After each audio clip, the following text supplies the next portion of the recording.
مفتی عبدالشکور کی گاڑی کو ٹکر مارنے والے ڈرائیور کے متعلق اہم انکشافات۔ السلام علیکم اور پاکستان لنک میں خوش آمدید۔ نیوز اور اپڈیٹس کا آپ کا اپنا چینل۔ وفاقی دارالحکومت اسلام آباد میں سابق وفاقی وزیر مذہبی امور مفتی عبدالشکور کی ٹریفک حادثے میں موت کی تحقیقات میں اہم انکشاف سامنے آ گیا ہے۔ میڈیا رپورٹس کے مطابق پولیس ذرائع کا کہنا ہے کہ مفتی عبدالشکور کی گاڑی کو ٹکر مارنے والی گاڑی کے ڈرائیور کے تیز رفتاری پر 13 چالان ہو چکے ہیں۔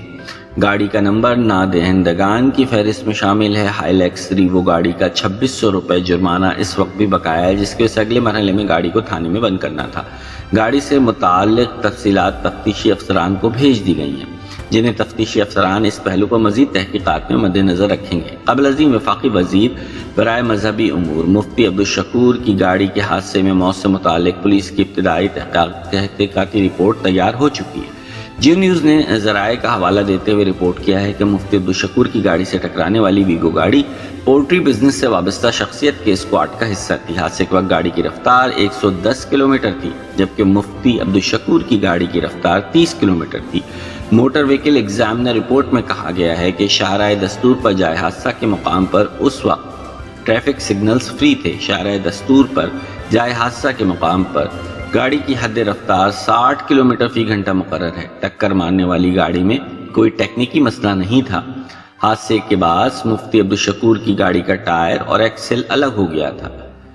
مفتی عبدالشکور ایک پاکستانی سیاستدان تھے، جنہوں نے 2022 سے 2023 تک وفاقی وزیر برائے مذہبی امور اور بین المذاہب ہم آہنگی کے طور پر خدمات انجام دی۔ وہ 2018 سے 2023 تک پاکستان کی قومی اسمبلی کے رکن رہے۔ وفاقی دارالحکومت اسلام آباد میں پیش آنے والے ایک ٹریفک حادثے میں مفتی عبدالشکور جاں بحق ہو گئے تھے۔ اسلام آباد پولیس نے بتایا تھا کہ مولانا عبدالشکور وفاقی دارالحکومت کے ایک نجی ہوٹل سے سیکریٹریٹ چوک کی طرف جاتے ہوئے شاہراہ دستور پر ٹریفک حادثے کا شکار ہوئے۔ ٹریفک حادثے میں وفاقی وزیر شدید زخمی ہوئے، جس کے بعد انہیں فوری طور پر پولی کلینک ہسپتال منتقل کیا گیا۔ تاہم وہ جان بر نہ ہو سکے، جبکہ ڈرائیور اور گاڑی میں سوار افراد کو گرفتار کر لیا گیا تھا۔ حادثے کی وجہ معلوم کرنے کے لیے تحقیقات کی جا رہی ہے۔ معلوم ہوا ہے کہ وفاقی وزیر مذہبی امور مولانا عبدالشکور خود اپنی گاڑی چلا رہے تھے۔ گاڑی تیز رفتاری کی وجہ سے حادثے کا شکار ہوئی۔ مفتی عبدالشکور کی گاڑی مخالف سمت سے آنے والی گاڑی سے ٹکرائی۔ ڈرائیور والی سائڈ سے گاڑی کو شدید نقصان پہنچا، اسی لیے مولانا عبدالشکور حادثے میں اس قدر شدید زخمی ہوئے کہ ہسپتال پہنچنے سے قبل ہی ان کا انتقال ہو گیا، جبکہ حادثے کا شکار ہونے والی دوسری گاڑی میں سوار 2 افراد بھی شدید زخمی ہوئے، جنہیں اسپتال منتقل کر دیا گیا تھا۔